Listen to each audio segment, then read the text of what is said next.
Okay நண்பர்களே, இது எல்லாமே எஸ்எம்டி காம்பனண்ட்டில் செஞ்சுருக்கக்கூடிய ஒரு கிட்டுங்க. ஜிடெக் டிஏசி 5.1 ப்ரோ டீகோடர்.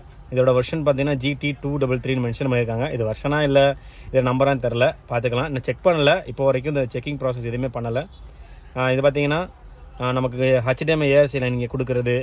இது பார்த்தீங்கன்னா கோஎக்ஸேலு, ஆப்டிக்கல், சுவிட்சிங்கு. இதை வந்து செலக்ட் பண்ணுற சுவிட்ச் பார்த்தீங்க அப்படின்னா மோட் செலக்ட் பண்ணி சொல்லுவாங்க. இதில் மாறிக்கும். இங்கே மாற்ற நமக்கு இந்த லைட் இண்டிகேஷன் மாறி இருக்கும். 3 லைட் எரியிற மாதிரி இருந்துச்சு அப்படின்னா பிசிஎம்மில் ப்ரோலாஜிக்கில் வேலை செய்கிற மாதிரி ஒரு கான்ஃபிடன்ஸ் இருக்குது. அது பார்த்தீங்கன்னா தெரியும். ஃபஸ்ட் டைம் பார்க்குறோன்னா நமக்கு கொஞ்சம் சில சர்ப்ரைஸான விஷயங்கள். கிட்டோட குவாலிட்டி நல்லாயிருக்கு. யூஸ் பண்ணக்கூடிய அந்த வயரிங் டயக்ராம்லாம் ஓரளவுலேயே தெரியுது. இது பார்த்தீங்க அப்படின்னா வோல்ட் ரெகுலேஷன் பார்த்தீங்கன்னா 12லேருந்து 24 வோல்ட் டிசி நீங்கள் கொடுத்துக்கலாம். அதாவது பியூரஸ்ட் டிசி கொடுக்கணும், ஃபிக்ஸட் டிசி. ஆம்பியர் பார்த்தீங்க அப்படின்னா மினிமம் ஒரு 2 ஆம்பியர்